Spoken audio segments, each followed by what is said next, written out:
नमस्कार, जय हिंद दोस्तों। स्वागत है आप सभी का आपके अपने YouTube चैनल सीप कैंपस पर। दोस्तों, कल की क्लास में हमने बात की थी एक कर्मक और द्विकर्मक क्रियाओं के बारे में, यानी किसी शब्द को या किसी वाक्य को देखकर हम कैसे पहचानेंगे कि वो वाक्य एक कर्मक का उदाहरण है या फिर द्विकर्मक का। इस बारे में हम बात कर चुके हैं और इसी के साथ हमने ये भी जाना था कि जो हमारी द्विकर्मक क्रिया है इसमें दो प्रकार के कर्म होते हैं, एक मुख्य कर्म, दूसरा गौण कर्म। तो ये मुख्य कर्म क्या होता है, गौण कर्म क्या होता है और हम इसको किसी वाक्य में कैसे पहचानेंगे कि कौन सा कर्म मुख्य है और कौन सा गौण, इस पर हम बात कर चुके हैं। बाकी की बातें जो हैं हमने नहीं की थी, यानी इधर जो बचा हुआ पोर्शन है इस पर हमने बात नहीं की थी, तो इस पर हम इस वीडियो में बात करेंगे। मैंने कल आपको एक ये जो उदाहरण है, व्यक्ति भिखारी को भीख देता है, इसको मैंने स्टार मार्क करवाया था।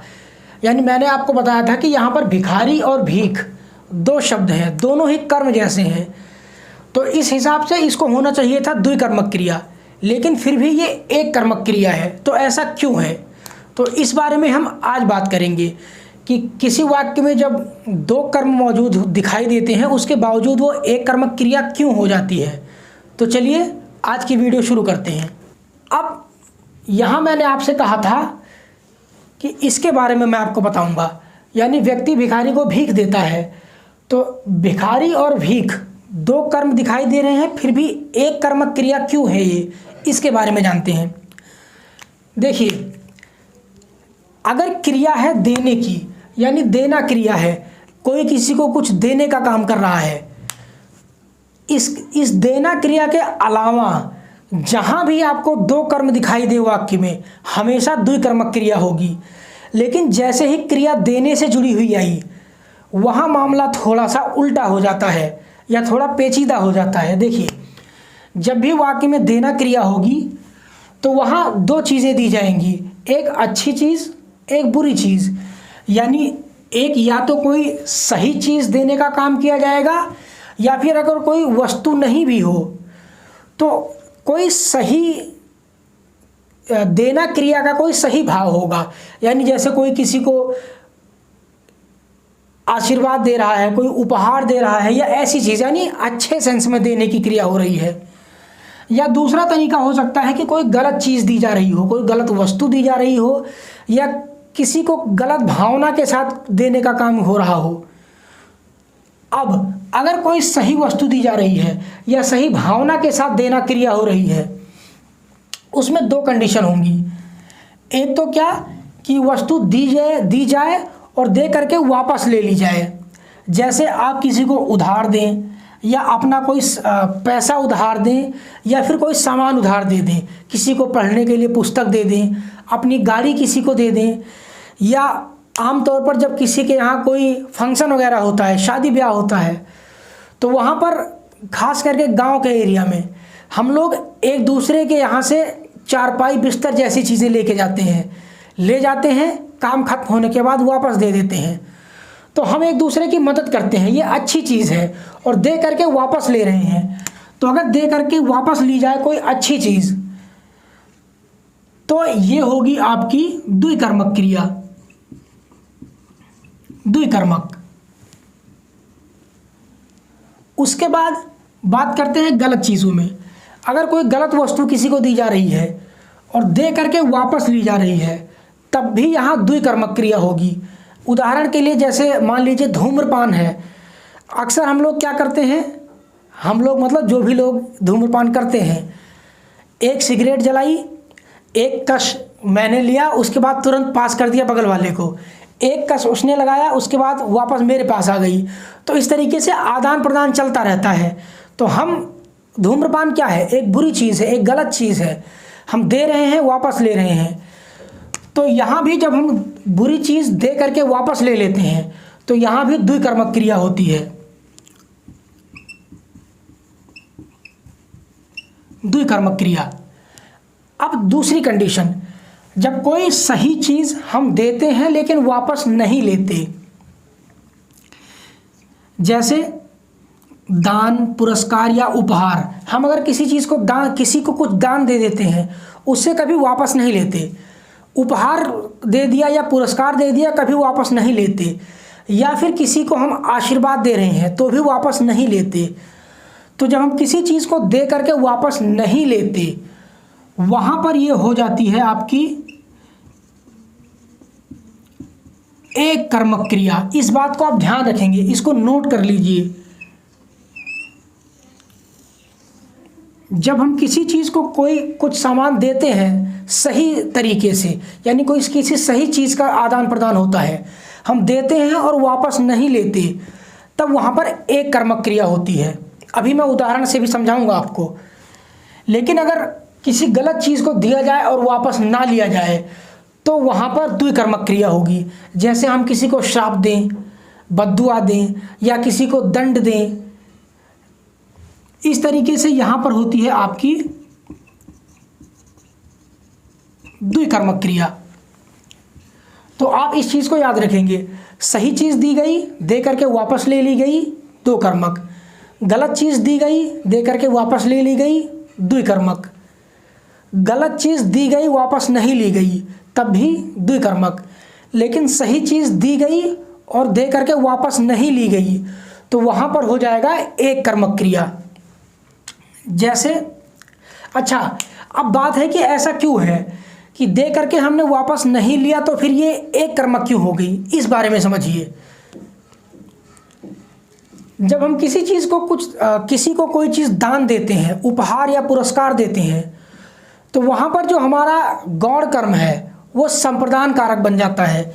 यानी जैसे दान, पुरस्कार, उपहार आदि भाव में गौण कर्म जो है, यानी अभी हमने देखा था गौण कर्म क्या होता है, जो सजीव होता है वो या जो विभक्ति के साथ लिखा होता है वो गौण होता है।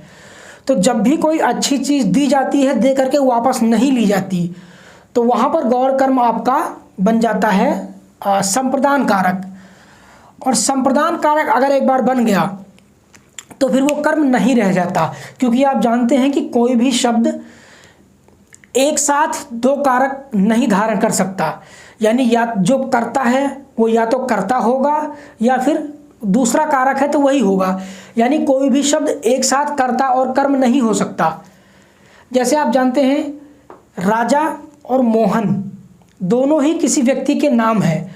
अगर ये राजा करता है तो ये कर्ता रहेगा, ये कर्म नहीं होगा। अगर इसको कर्म बना दिया जाए तो ये कर्म रहेगा, फिर कर्ता नहीं रह जाएगा। यानी अगर कोई भी जो कर्म था वो अगर संप्रदान कारक बन गया तो अब वो कर्म नहीं रह गया। यानी हमने गौण कर्म को संप्रदान कारक मान लिया। इसीलिए जो वापस न लेने वाली जो वाक्य होते हैं सही वे में, वे आपके एक कर्मक हो जाते हैं, क्योंकि हमने गौण कर्म को संप्रदान कारक मान लिया। और यही कारण है कि हमारा जो ये वाला वाक्य था, व्यक्ति भिखारी को भीख देता है, ये एक कर्मक है। क्योंकि भीख देना क्या है, एक अच्छी चीज़ है। जब हम किसी को भीख देते हैं तो उसकी मदद करते हैं, इसका मतलब हम एक सही चीज़ किसी को दे रहे हैं। और भीख दे करके हम वापस भी नहीं ले रहे, तो चूंकि हम एक सही चीज़ दे रहे हैं और दे करके वापस नहीं ले रहे, तो जो हमारा गौण कर्म था वो बन चुका है संप्रदान कारक। यानी यहाँ पर जो ये भिखारी शब्द है, अब ये कर्म नहीं रहा, ये है संप्रदान कारक। तो ये संप्रदान कारक हो गया तो बचा क्या, सिर्फ भीख शब्द बचा, जो कि कारक कर्म है। इसीलिए ये आपका एक कर्मक क्रिया का उदाहरण है। चलिए अगला उदाहरण देखते हैं। पिताजी ने गरीबों को वस्त्र दान दिया, क्रिया आ गई दिया। यानी यहाँ जो भी चीज़ें हमने पढ़ी देना क्रिया से जुड़ी हुई हैं। अब पिताजी ने गरीबों को वस्त्र दान दिया, तो दान देना क्या है, एक अच्छी चीज़ है। हम एक सही चीज़ किसी को दे रहे हैं। तो जैसे ही हम सही चीज़ देते हैं, और क्या हम दे करके वापस लेंगे, हम दान दे करके वापस नहीं लेंगे। तो जब हम किसी चीज़ को दे करके वापस नहीं लेते अच्छे तरीके से, तो वो हो जाती है एक कर्मक क्रिया। यानी ये उदाहरण हो जाएगा एक कर्मक का। अगला है, मनीष ने अपने मित्र को कुछ रुपए उधार दिए। यहाँ भी देना क्रिया है। क्या दिया जा रहा है, उधार दिया जा रहा है। तो जब हम किसी चीज़ को कुछ देते हैं, उधार देते हैं, तो उससे वापस भी लेते हैं। यानी यहाँ पर दे करके वापस लिया जा रहा है। लेकिन उधार देना क्या है, एक अच्छी चीज़ है, क्योंकि हम जब किसी को उधार देते हैं तो उसकी मदद हो जाती है। तो हम एक अच्छी चीज़ दे रहे हैं और दे करके वापस लेंगे तो क्या हो जाएगा, द्विकर्मक क्रिया। यानी ये आप यहाँ पर आपकी द्विकर्मक क्रिया है। एक है मित्र और दूसरा है रुपए, ये दोनों आपके द्विकर्मक क्रिया के उदाहरण हैं। इस ऊपर वाले में ये वस्त्र तो आपका एक कर्म है, लेकिन चूंकि ये जो आपका गरीब था, गरीबों शब्द गौण कर्म हुआ करता था, लेकिन जैसे ही देना क्रिया आई तो ये गौण कर्म बन गया संप्रदान कारक, क्योंकि अच्छी चीज़ हम दे रहे हैं, दे करके वापस नहीं लेंगे, तो ये संप्रदान कारक हो गया, इसलिए यहाँ पर सिर्फ एक कर्म है। अगला उदाहरण है, राजा ने अपराधी को दंड दिया। अब देखिए, दंड देना, जब किसी को दंड दिया जाता है तो ये क्या है, ये एक गलत चीज़ है। देखिए, आप कहेंगे कि अगर किसी ने अपराध किया है तो दंड देना एक अच्छी चीज़ है, बिल्कुल सही है, लेकिन जब हम किसी को दंड देते हैं, सज़ा देते हैं, तो उसको तकलीफ़ होती है, उसको परेशानी होती है, कष्ट होता है, इसलिए ये एक गलत चीज़ है। ये तो हमारी मजबूरी है कि हम दंड देते हैं, वरना अगर हम किसी को गलत काम करने पर दंड ना दें तो अपराध बढ़ता चला जाएगा, इसलिए हम दंड देते हैं अपराधों को रोकने के लिए। लेकिन किसी को दंड देना एक गलत चीज़ होती है, तो इसीलिए ये एक गलत चीज़ है। दंड दे दिया, वापस नहीं लेंगे, दंड दे के वापस नहीं लेंगे, इसलिए ये द्विकर्मक होगी, ये भी हो जाएगी द्विकर्मक क्रिया। तो इस तरीके से आप पहचान सकते हैं, अच्छी चीज़ दी गई, दे करके वापस ले ली गई तो द्विकर्मक है, दे करके वापस नहीं ली गई तो एक कर्मक है, गलत चीज़ दे करके वापस ली गई तो भी एक द्विकर्मक, वापस नहीं ली गई तो भी द्विकर्मक। उम्मीद है अब आप एक कर्मक और द्विकर्मक में कभी भी कोई गलती नहीं करेंगे, ठीक है।